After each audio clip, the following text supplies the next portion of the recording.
Okay, we got the roll bar. Got a second coat on that. Everything is ready to go. I'm about to break into my paint so I can paint the roll bar. This is the color that I was told was an Alpine white, an EW1, also known as a Chrysler's Spinnaker white.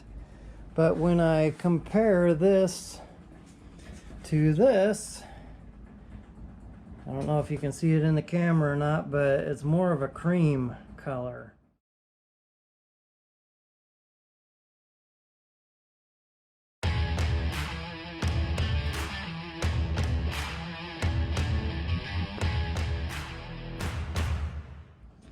And I want more of a white.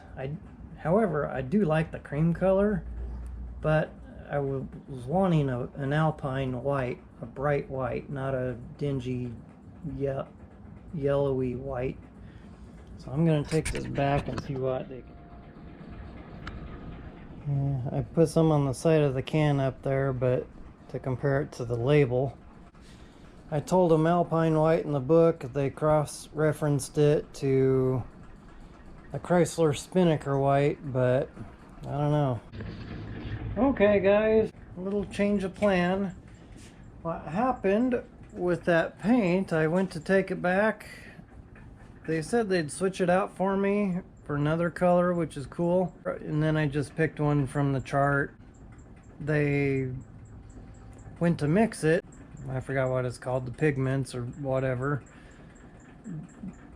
They were out of the white ones, so they said, you know, sorry, we're gonna have to wait. But they asked the manager kind of situation.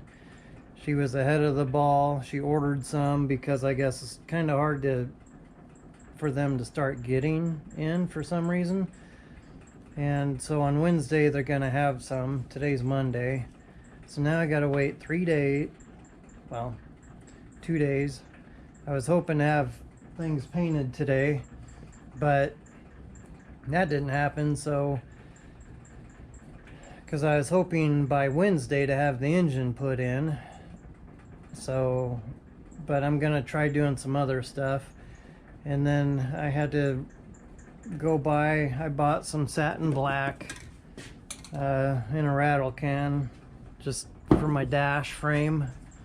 And then so I can get that going at least. I was hoping to have the roll bar done first, so then I could just mask it off and then spray that. So I was like, well, so much for that idea. So what I'll do next is I'll cut the piece of metal in here for my gauges.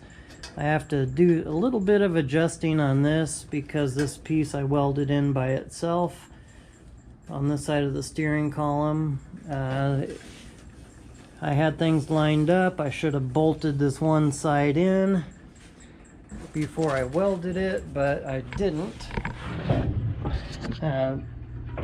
This side here will fit on the steering column thing. I should have bolted it on where I wanted it and then welded it, but I didn't. But when I welded it, all of a sudden it kind of lifted, and now it is higher than this one. So if you do a straight line across, well, probably hard, I can't get in there with the camera, but this one's a little bit higher, probably about a ½ inch higher than this other side. So I'm gonna force it to go down and then I'll build a plate for it. So that's what I'm gonna do next, because I got a couple things to do while I wait until Wednesday. So I thought maybe I could try installing my brake booster and just doing other things, painting my dash cap and blah blah blah. Okay, what I'm gonna do to try to fix the unevenness of this is I noticed that inside of here there's, you probably can't see it, but there's a piece of metal right up against the roll bar. And so I'm gonna try peeling that away from there. The metal, it's pushed up against it. I'm gonna try peeling it away from it and that might allow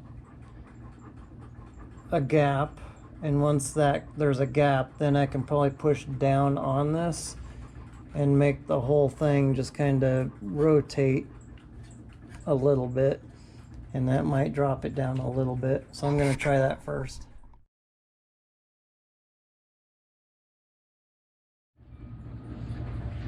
Okay, I got it fixed. It's all straightened and lined up again.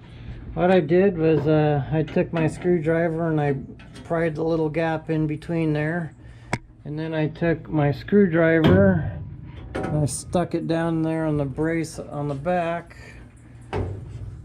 If you can see, you probably can't see in there, but just on the back there. And then I took my mallet and I just drove it and took the whole thing inward, and it brought it right back to where it belonged.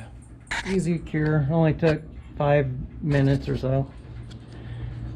When I hammered that, I blew out a little bit of my Bondo. It's just a real thin coating with my finger to smooth out that edge. So now I gotta fix that, which shouldn't be a problem.